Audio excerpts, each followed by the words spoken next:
Hey gang, I got an offer for you today from LinkedIn. As business-to-business marketers, your needs are unique. B2B buying cycles are long and your customers face incredibly complex decisions. Isn't it time you had a marketing platform built specifically for you? LinkedIn ads empower marketers with solutions for you and your customers. LinkedIn ads allow you to build the right relationships, drive results, and reach your customers in a respectful environment. On LinkedIn, you have direct access to build relationships with decision makers. Of the 875 million users on the network, 180 million are senior level executives. 10 million are C-level executives. You will also be able to drive results with targeting and measuring with their tools built specifically for B2B.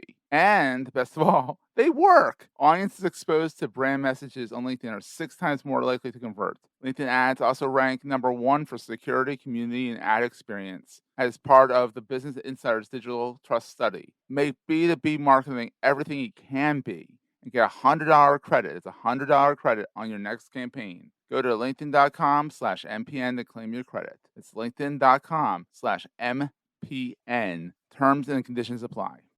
Entrepreneurs Enigma is a podcast for the ups and downs of entrepreneurship. It's got the wins and the fails that we all face being entrepreneurs, how we learn from adversity. Every week I talk to a different entrepreneur with a story to tell. I'm Seth Goldstein. Come with me on the journey. This is Entrepreneurs Enigma. Let's get started.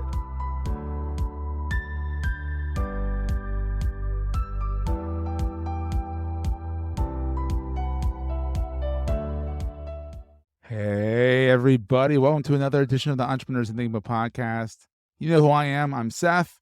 I have the privilege of having a friend of mine on the program. He is Kevin Chemidlin of the Philly Who podcast, of Grow This Show, of the accelerator that is Grow This Show, and he does a podcast that's by the same name. He coaches podcasters on how to be better at their craft. So, Kevin, how's it going, buddy? It's great. I'm pumped to be here. Thank you so much. This is so much fun. So, Kevin, how did this whole journey get started? I kind of alluded to the fact that it was Philly Who, but how did it get started? Like, why podcasting? Yeah. So like most podcasters, it started for me, as being a listener. So I used to live in Philadelphia. I'm from the Philadelphia area. And I used to be a software developer at a big health insurance company. And one morning I was on my way to work on the L in the subway under the bowels of Philadelphia. And I was listening to a podcast while I waited for my train to take me to work.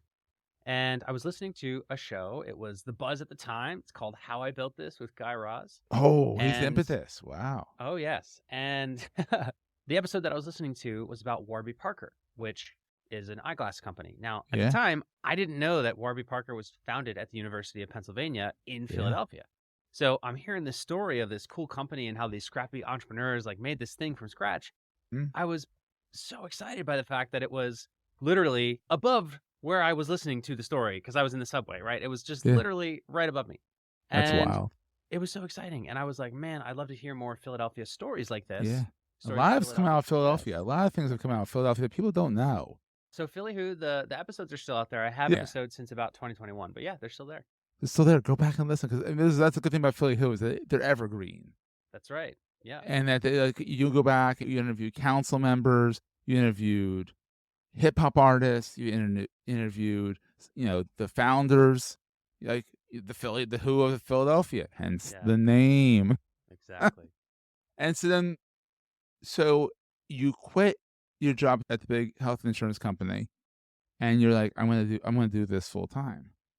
And then it was going well. It's going well. And then I've heard this story a few times. And then all of a sudden, it stopped growing, which is kind of like, oh no, what the what?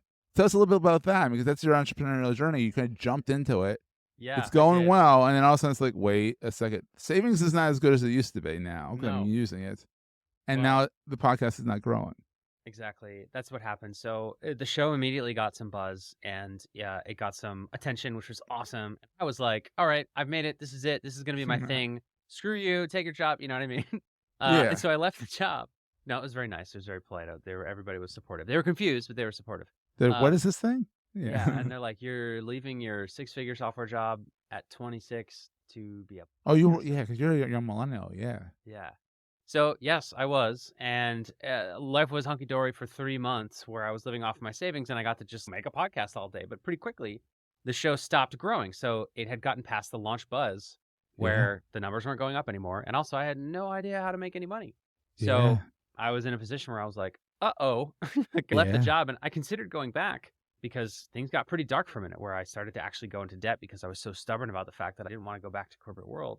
Yeah. And so with my back against the wall, I had to learn business and how to Isn't make that money, fun? how to Yeah, monetize the exactly. show. Yeah. That's wild. And so you obviously you figured it out because you've made it into a program to help others figure it out. You give a lot of it away on the Grow the Show podcast. You're still doing the podcast, right? Like it's not as often, but I mean, I know when it was first started, it was like every week. And I'm tuning in every week, taking and like I don't take notes on most podcasts, but Grow the Show podcast, you gotta take notes. And I'm walking the dog, I go back and re-listen because I'm like, Kev's on to something here. Yeah. Even if he's not onto something, he's full of it. At least it sounds good. I'm gonna take notes and try it. So And then when you try, you find out it works, right? Like, it works. like it actually works. Yeah, and So yeah, it's not and but that's the thing. Like with me with SEO, it's not rocket science. It right. really isn't. You just got to know It's how it just works. commitment to doing it. That's right. Yeah, and so the show still exists. I still publish. For the past like 2 months, I've been republishing episodes. And this week we haven't published one because I have a fresh batch of content coming. So the thing about Ooh, podcasting is it's a long-term thing, and I very much it is. believe take a break when you need it. And so that's what I have done for the past couple months. Good And you for can you. do that you can republish, you can go on a break. Like a lot of podcasters are afraid to stop, which you of course need to be consistent, but it's a long-term game. Yeah. If you need a break, take a break. You don't So want to yeah, burn out because then you have because isn't it like 80 or 70 or 80% of podcasts don't get past 30 episodes because they just oh, the die out. vast majority. That's right. Yeah, because Yeah. it's a grind. It is a grind. It's fun until it's not, and then when it's not, it really isn't. I've been doing it since 2010, Yeah. in some way or another, some podcast, and they've ended because it's been like I need a break, Yeah. and then they come back when I'm refreshed. So, and then sometimes you got to start all over again. So, Yeah, and what I found is that like a lot of times I'll delay taking the break. I'll push it off as long as I can. Just keep going, be consistent. And then eventually I'll be like, okay, I need to take a moment. I need to take some time because just the spark, the passion, just it really really becomes a grind, and I start to lose the joy in it. Even the podcast guy loses the joy in podcasting. I know. And what I found is that I take a break and usually give it 2 weeks, and within 2 weeks I'm like pumped. I'm having new ideas again. I'm excited to get back to it. So that's generally what I found is that I take one break a year, and that's kind of the rhythm that works for me. That's it. And it's kind of knowing yourself and knowing what works for you is not always going to be what works for someone else. And that's what you've also talked about that. Like this stuff works for you and it's worked for other people, but like you might have to adjust it a little bit. Yeah, Yeah. exactly. Like the promotion, I feel like is more, like for me, clearly talking is not really at the grind. It's the post production. It's this, it's that, it's all that good stuff. So Yeah, it is. You gotta manage it. yeah, it's all about management and mental health, that kind of thing. But since you did jump like headfirst into the podcasting entrepreneurial world, what is the best thing in your mind about being an entrepreneur? What is the best thing? So, to me, I just like the freedom to be creative and make my own decisions. Love That's what I that. like above everything else. And there's even like you even have to chase that within entrepreneurship itself because like Mhm. my first venture after I launched Philly Who, I Mhm. launched a production agency, Q9 FM. Yes. And that agency, we don't have any, it's pretty much, I just kind of let it go defunct, if you will. So our last Yeah. contract expired and then I kind of let it go. What I found was basically that was big media companies would hire me and my team Mhm. to help them with their show, whether through production or, consulting or whatever. And even then I was like, I hated it because doing other people's stuff and saying, hey, here's what I think you should do. And they're like, oh, that's They a cool never idea, but listen. no, you do this Yeah. instead. And you're like, okay. And then you do that and it doesn't work. And they're like, why doesn't this work? What are we paying you for? And so it's just this whole thing. So for me, what I value is the autonomy, is the freedom to just be creative, follow my intuition, follow my logic, whatever it is. And to me, that's what, like, entrepreneurship, I'm sure we've covered it tons of times on this show. It is freaking hard. There's ups and downs. Oh, But to me, that's what makes it all worth it. we're going to take a quick break, hear from our sponsors, and get right back to the show. Support for this show and all the other shows on the Marketing Podcast Network is provided by Memento. If you have your own podcast, you know how hard it is to produce and get all the cool little clips out and all that stuff. Promoting is half the battle. What if you could upload your episode, video or audio, and have AI pull out all the best moments for you to use in social media? Well, you can with Memento. Upload the video or audio, review the recommended clips, click the couple of buttons, customize the colors, fonts, and hit save. Instantly, Instagram Reels, YouTube Shorts, Facebook, and LinkedIn posts all materialize before your eyes, all with video and audio embedded for dynamic promotions that drive people to the episode. And the AI kicks out show notes, even transcripts, and even social media captions. All you have to do is review and post them. Because you listen to this show, you get a free trial of Memento to test for yourself. Go to bit.ly/Memento MPN and sign up today. It's bit.ly, bit.ly/Memento MPN. I love it. And then what keeps you up at night? What's the worst thing about being an entrepreneur? The flip side. Well, I think there are some nights when I think back to the days in the corporate world where, you know, as an entrepreneur, you just have all the responsibility. It all comes back to you. Even if you have a large team of people to take care of stuff, it's still like, yes, it's their responsibility, but it still rolls up to you, right? Your client does. The buck stops with you, your team results, your company's results. So there's definitely nights when I think back to my days as a software developer where I just showed up, did my job, got paid the same no matter what. Yeah. It's way easier, but it's frickin' safe. And so, yeah, you trade that safety for risk, for not safety, for having to deal with things. And while overall you're free, you're also in many ways less free because you have to make sure this business survives and thrives so that it can keep providing you that freedom. So it's just a big game of trade-offs. So what's funny is the thing that I love about it is also the thing that keeps me up at night, right? You can't escape it. And it's just, and also you kind of go back to the whole idea of mental health. You take a break a year for a few weeks to just kind of recenter yourself, understand, come back with a bunch of ideas. Sometimes things might pivot and stuff like that. But, knowing that, and also you probably do your books during that time too, like catch up on everything else that you didn't have time it was to a break do. from the podcast, not from not from the I business. worked more over the past 2 months than the previous. So. No, it's like you take a break from the production and it's like, okay, oh my God, I have all this paperwork to do. That's right, exactly. And people don't realize that with entrepreneurship, especially the people who are doing it on by themselves, or you have a team and stuff like that, but like, it's still, you have to check that all the T's are crossed and the I's are dotted. That's right. So even if you don't like to do the bookkeeping, you still got to check stuff. Got to make sure it gets done. Absolutely. So what is the most important thing to carry with you all the time? Does everybody say gratitude? No. Wow, that was the first thing that came to mind, but I was like, that's probably, I'm sure everybody says that. A lot of people use phone. I'm always shocked. Phone. And then they get deep on why it's the phone, but, it's not always like, But gratitude, how so? Yeah. Like gratitude, or I guess perspective, because I really strongly believe that the suffering just comes from unmet expectations. Yeah. That's it. So anytime we are upset, it's because we are expecting something and didn't get what we were expecting. And there's only one part of that equation that we can actually control, which is not what we get, but what we expect. Yeah. So that's why for me, like, it came up as gratitude, to where it's just a resetting of expectations, right? To when I'm in a moment where I'm like, I don't want to work tomorrow or whatever it might be. Like, I'm just like, I look around and I'm like, actually, this is all pretty freaking great. Let me just try to get some space away from the initial reaction to whatever's going on in my life and just be grateful for what I have. You're not sitting at that desk as a code monkey anymore. You're doing your own thing. No, I'm sitting at the desk as a podcast monkey now. But it's different, but it's also on your terms. It's on my terms. And that's the key. So, Kev, where is the best place for people to find you online?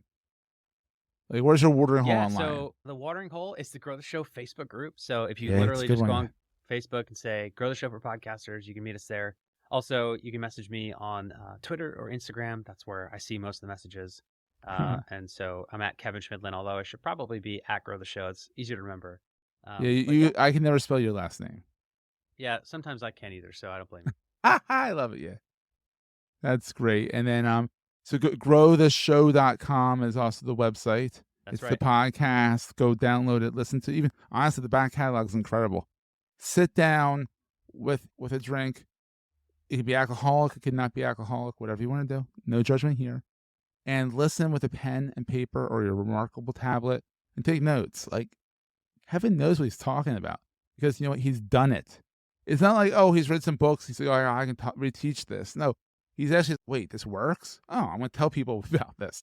And yeah, you run your own academy. You coach people. You'll do all that.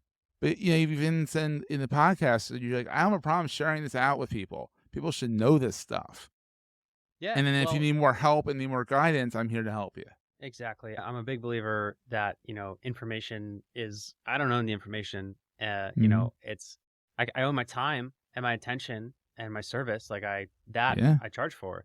But as far as the information goes, you know, let's just get it out there to as many people as possible, because if there's someone out there who hears it and they implement it and they have success, heck yeah, that's awesome. That's a referral in a way, because they're like, then someone else says, well, how did you learn how to do this? Like, well, Kev has this show called Grow the Show. He also coaches people on this.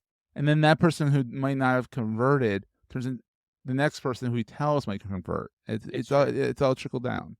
That's the beauty of it, is that not only can I take the altruistic view and say, like, I really want this information to reach as many people as possible and not gatekeep it and not put it behind a paywall, but also it often leads to more business anyway. It does. People are gracious, and the law of reciprocity.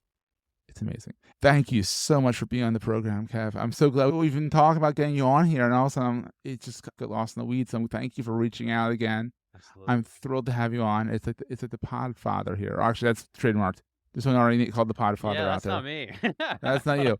But you're like one of the consigliaries. You know, you know what you're talking about, and that's the case. So, and we'll see everyone next time. That was a great show. If you're enjoying Entrepreneur's Enigma, please review us in the podcast directory of your choice. Every review helps other podcast listeners find our show. If you're looking for other podcasts in the marketing space, look no further than the Marketing Podcast Network at marketingpodcasts.net.